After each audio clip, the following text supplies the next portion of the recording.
Chaya and Utsav are very good friends. They study and play together.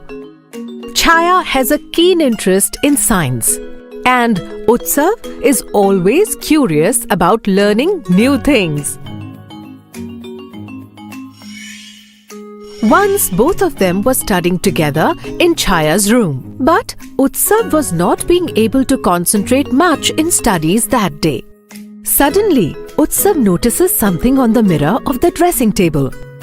What are you looking at in the mirror, Utsav? Chaya, I am thinking that how we are able to see our picture, I mean our image in the mirror, whereas we don't see it in a water glass. Nice question. I know this much that it is somewhat related to the light. Let's go to the courtyard and do some experiments over there.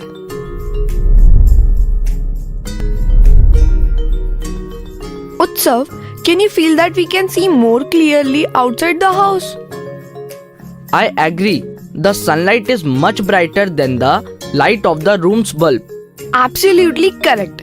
We are able to see due to light. Light is necessary to see things. When the light reaches our eyes after getting reflected by some object, then only we are able to see that object.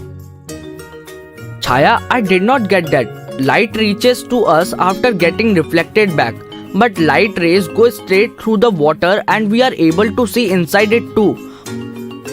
Also, we can see a little bit through water glass. Wait a minute. Chaya goes inside and brings back a glass full of water and 2 1-rupee coins. Utsav, look attentively. Chaya drops a coin in the glass filled with water and lifts the glass with one hand and the other coin in the other hand. Utsav, which coin can you see more clearly? The one in the glass or the other one in my palm? The one in your palm. Chaya closes her fist. And now? How can it be seen now? You have closed your fist. Now, can you see the glass of water?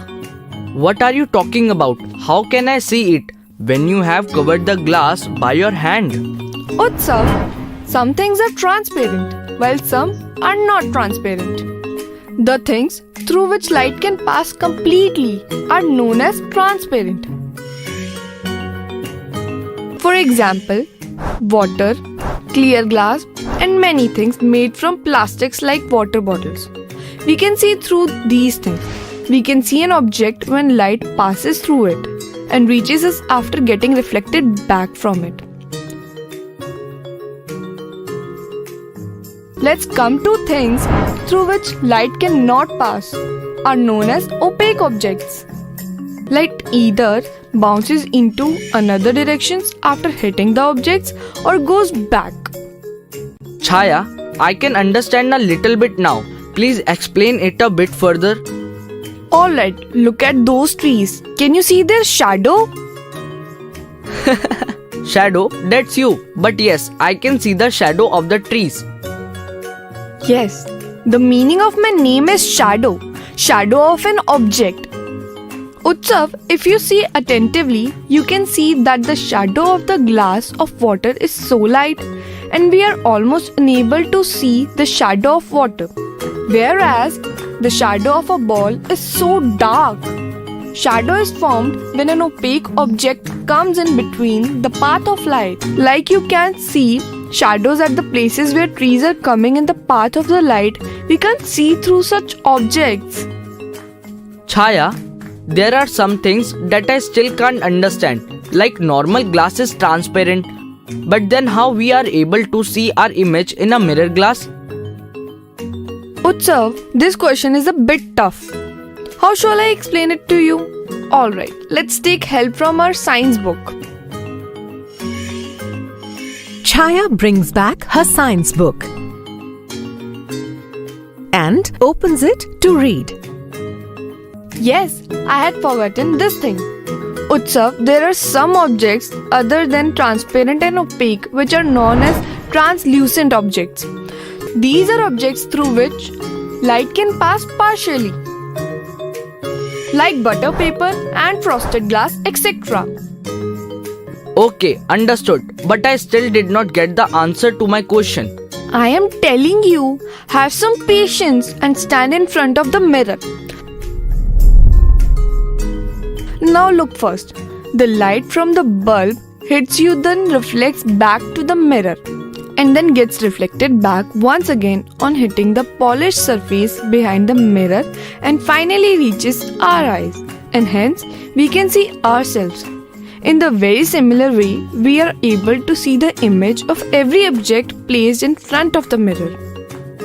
When light bounces back after hitting the objects, then this process is known as reflection of light.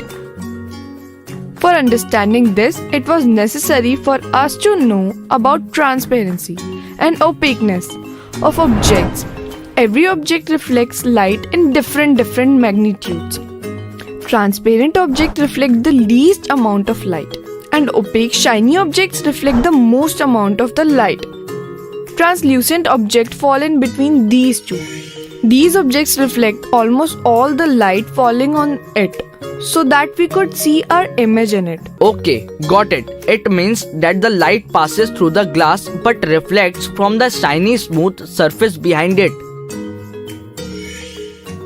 Look, the back of the mirror is being polished by a shiny substance, which reflects all the light falling upon it. Chaya, I have understood. Probably this is the reason that we are able to see our image in the lot of shiny objects like shiny spoons and bowls. Of course, shiny substance reflect more light. Now one more question has crossed my mind. I have told you everything I knew. Yes, but I wanted to know that why do we see a smaller image of ours in a spoon? Utsav, even I don't know the answer to this question. But this is a nice question. Both of us will discuss this with our teacher. Till then, let's find out the answer.